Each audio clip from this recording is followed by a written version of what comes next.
Dear students, today we are going to discuss about applications of remote sensing and GIS in landslide hazard zonation. As you know that every year the landslide is one of the major cause for many of the destruction in the hilly areas, right? So we will try to understand that what do we mean by the landslide, and then how the remote sensing and GIS can help us in landslide hazard zonation. So when we talk about the remote sensing and GIS applications, there are a number of applications. One of the application is the landslide hazard zonation. Others are site selection for solid waste disposal, site selection for groundwater potential zones, which we have already discussed, hurricane, wind analysis, cyclone monitoring, we have already discussed, transport analysis. So if we are going for the route alignment or some other traffic analysis, that we can do with the help of the remote sensing and GIS. Natural hazard assessment, we have discussed about the floods and the cyclone. Target site selection, for example the landfill sites, pollution monitoring, urban development and water site. But today we will be talking about the landslide hazard zonation. So when we talk about the landslide, as the name indicates, that it is sliding, a rock mass is sliding, or there is a slope failure, right? So in simple words we can say that it is a movement of a slope, that is mass of rock, soil or the debris controlled by the gravity, right? So it is like from the top it is coming towards the base of the hill, right? So it may be caused by many factors. This is known as the landslide. Any you can say mass of the rock or soil or the debris which is falling from the higher slope towards the lower slope, which is controlled by the gravity, we say it is a landslide. So just a brief introduction. In India, if we talk, the landslide are mostly confining to the Himalayan areas and during the rainy season, because these rains are the triggering factors, right? So landslide occur in the form of, it may be the block falling, it may be the debris slide, it may be the debris flow, it may be the rock fall, it may be the rotating slip, or it may be the crash, right? So it is basically defined as the gravitational activity of a bulk of rock or the bulk of earth or remains, or which is towards a downhill, and it normally happens due to instability of hill slope, which may occur by the natural causes such as groundwater, earthquakes, volcanic outbreaks or the soil erosion. The landslide may be triggered by heavy rainfall, resulting in the destruction to lives and property and communication and transport systems. So hilly areas are more prone to the landslides. So what can be the general factors which are going to add to the landslide? These may be, in general, it is the instability of the slope. So if we are having the higher slope, this is one of the reason. We are having uncritical cutting down of trees. We are not having the scientific cutting of the trees in the forest areas. So if the surface is becoming barren, that also induces the landslide. Slash or burning agricultural activities in the hilly regions. You are knowing about the zoom cultivation in the northeastern areas. So if you don't have the cover, like the forest cover, the agriculture cover, then it may lead to the landslide. Construction of the roads and excavating activities in the hilly areas.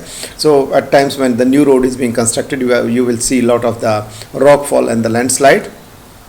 And even the excavation, some of the areas, the material has been taken out, that may also lead to the landslide. Overgrazing activities, that many times you might have seen that we are having the higher slopes and there is overgrazing, that grass has also almost removed because of the grazing activity. So that may also lead to the slope failure. And then reduction in the dense and the evergreen forest cover. So this is another reason, as I was talking, that we are having the less of the forest cover or the agriculture cover, there may be more chances of the slope instability and the landslide. So what can be the causes of the landslide? We will just try to understand. I will say that landslide trigger. When we are talking about a trigger, cloudburst is one of the very, very important trigger. So cloudburst, we are talking about 200 to 1000 millimeter of the rainfall in a day, and the result is unrestrained, unchecked movement of water on the slopy surfaces from the overflowed sheer valleys that may cause the landslide. And there may be a cutting of the top, and which may also help in activating the failure by overtopping of the slides and rock block in any related. It may be related to the earthquake, it may be related to the cloudburst, it may be related to the colluvium material which is coming from the top of the hill. Even the blasting may cause the landslide, floods may cause the landslide, and even in some of the areas when we are having the freezing river, that may also, freezing of the river may cause the landslide, because of the when the water is becoming ice, the volume is increasing, and it may cause the cracks, and which may lead to the landslide.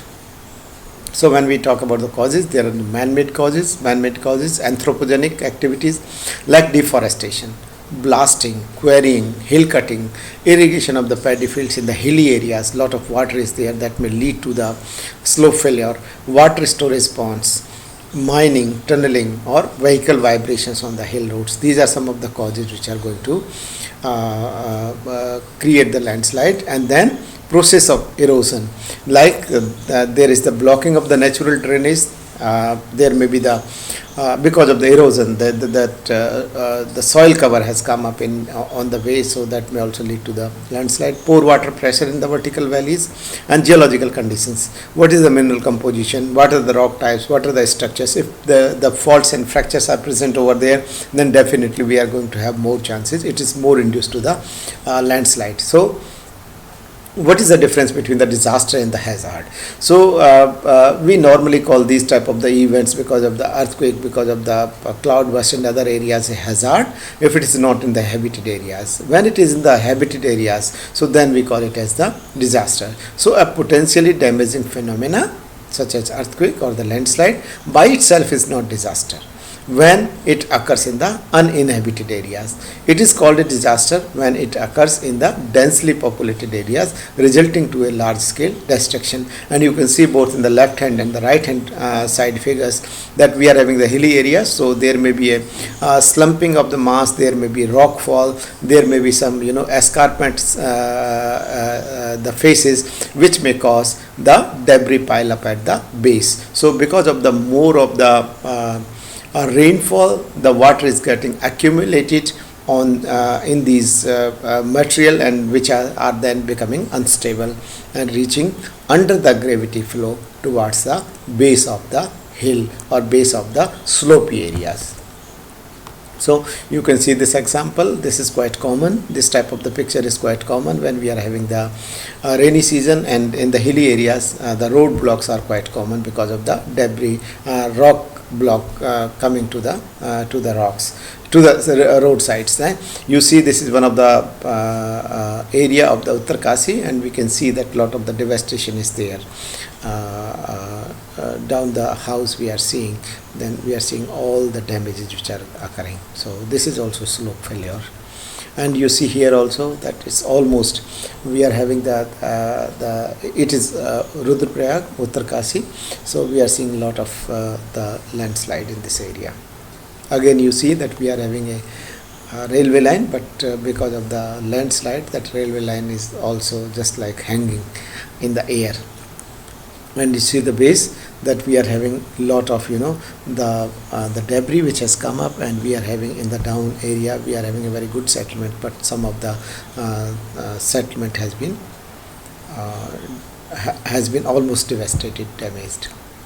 So you see this is quite famous 2014 floods of Uttarakhand. You are seeing the Kedarnath on the left hand side top, you are seeing the Kedarnath valley, and down you are seeing a photograph of that particular panoramic view. So we are having the Kedarnath temple, and then we are having surrounding areas, lot of habitation, and this is before the Uttarakhand floods. And you see the right hand side, we are having almost everything has devastated, and we are seeing that this is the Kedarnath temple, right, but the surrounding areas are almost ravaged to the ground. So we are having lot of damages. So these are some of the examples of the landslide.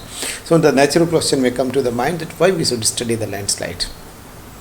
The basic reason behind is that 95% of the total landslides are occurring in the developing countries. So we being the developing country, we are also facing this landslide.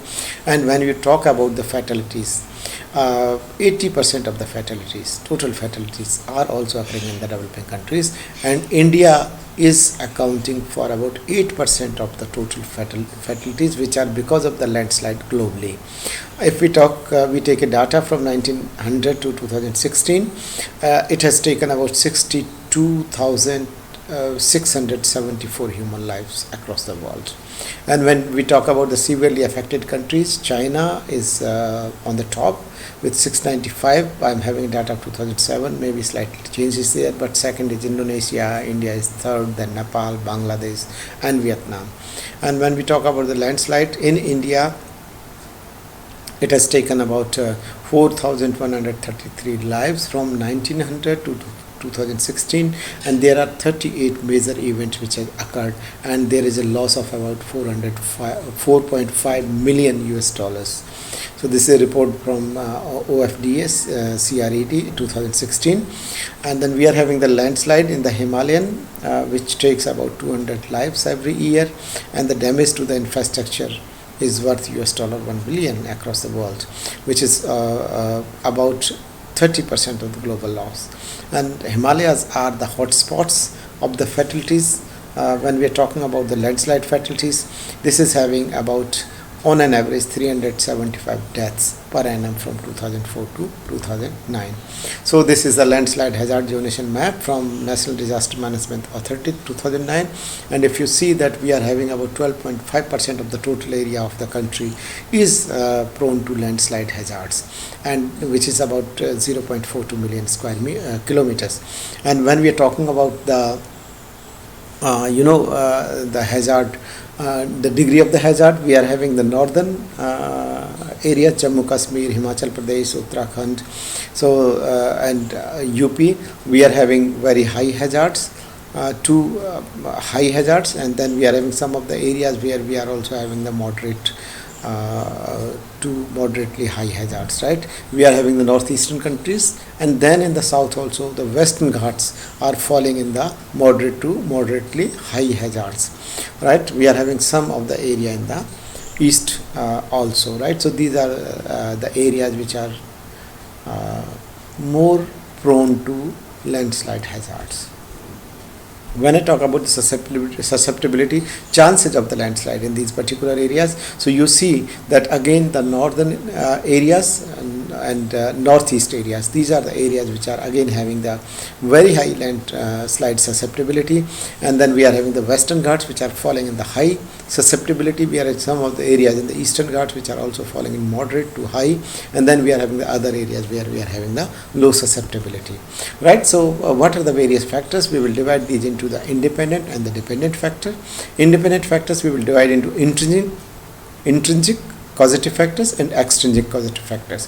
So in the intrinsic causative factors are lithology, the rock type, right? That's it, one of the guiding, you can say one of the basic factor which leads to the landslide. If we are having the presence of the lineaments in the structures, it may be more prone. Geomorphology, what type of the landform is there. Land use, land cover, if we are having the thick green cover, there are less chances of the landslide because of the break in the rain speed and other factors, because of the binding activities of the roots of the trees, and the crown is acting as the rain break in the speed. We are having, if we are having the higher slope, it is going to lead to the landslide.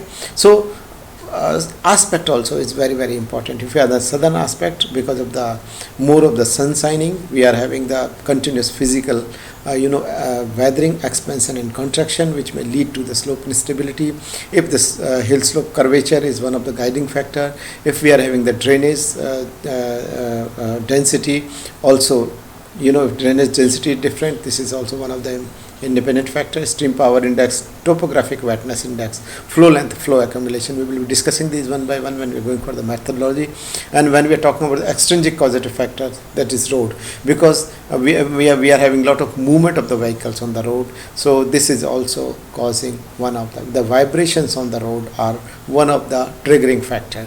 So when we are talking about the dependent factor, it's the landslide inventory. If we are having already some of the landslides which have occurred in a particular area, that may also lead to further landslides. So landslide inventory is very, very important. what type of maps may be required.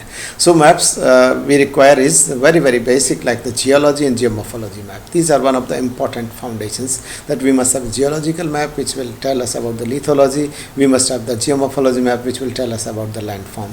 The slope in degrees, we may prepare it from digital elevation model. We may be having the ASTER data which is available with us, or we are having the stereoscopic coverage satellite data which is available from IRIS-1C or the Cartosat. We must have the land cover map, so which will let us understand that which are the areas which are bare, where no vegetation is there, which are the areas where we are having the good green cover, the agriculture cover. Water network, streams and the rivers. Soil map, if we are having the loosely consolidated soil, we may have more chances of the slumping. We are having the road map, again the vibrations which may be caused in other maps like the airport, bridges, tunnels, buildings, etc., which may further add to whether we are going to have a hazard or we are going to have the disaster.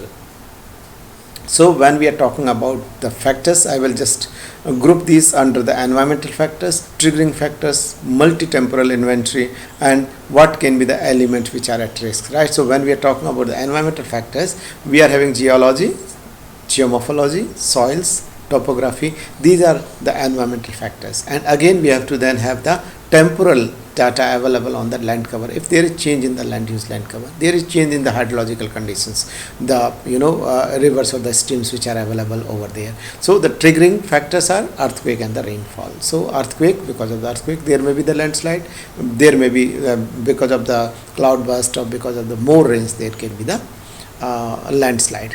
And we must have the multi-temporal inventory also, that in that particular area how many landslides have occurred, how many were the rock slides, how many times rockfall was there, and how many times debris flow was there. So it will help us in understanding the susceptibility of that particular area, right? So when we are from the environmental factors, we will try to understand the landslide initiation, that what are the chances of landslide initiation in that particular area, right? So landslide initiation, and when we are trying to understand from the earthquake these triggering factors and the multi-temporal inventory, event-based landslides. So we now know that how many landslides have occurred or in which areas, right? So then what we will be, by combining these, we will be trying to analyze to what are the spatial probability of landslide in that particular area, what is the temporal probability, and what will be the different sizes of the landslide. So what are the size probability in that particular area,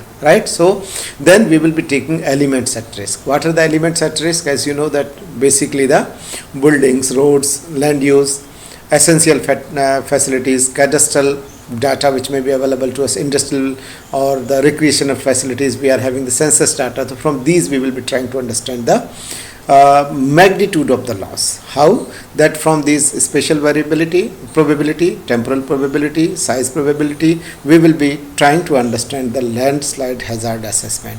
And when we are combining this landslide hazard assessment with the data which is available, the elements at risk, then we will be trying to understand that what is going to be the magnitude of the magnitude loss relationship we are going to understand. So this is the overall, in simple terms, that how we can understand the landslide hazards. So how to prepare the landslide hazard map? I will just explain the methodology, that a basic methodology which can be adopted. So on the left hand side you are seeing that we are having the primary data, that's the satellite images. On the right hand side we are having the secondary data which is available from the Geological Society of India or geological database which is available to us from different sources, and the ASTER digital elevation model, right? So from these ASTER we will be preparing the slope map, slope aspect map, flow length, the drainage, the streams, the rivers, flow accumulation, then plan and profile curvature, stream power index and topographic index. All these we will be driving by using the ASTER data. And when we are having the existing geological map and when we are having the satellite data putting together, we will be trying to understand the lithology on one side, and on the other side we will be understanding the thrust and the thrust buffer. And what we will do with the satellite image, we will get the satellite image and then we will georeference it, that we will provide the coordinates same as that with the help of the Survey of India topo sheets. And if we require that, we have to go for the image enhancement. We want to we want to enhance the areas which are prone to landslide, or so that we can visually see better, we can visually better identify the landslide. So we can go for the digital image enhancement, and then we will be using the on-screen visual image interpretation.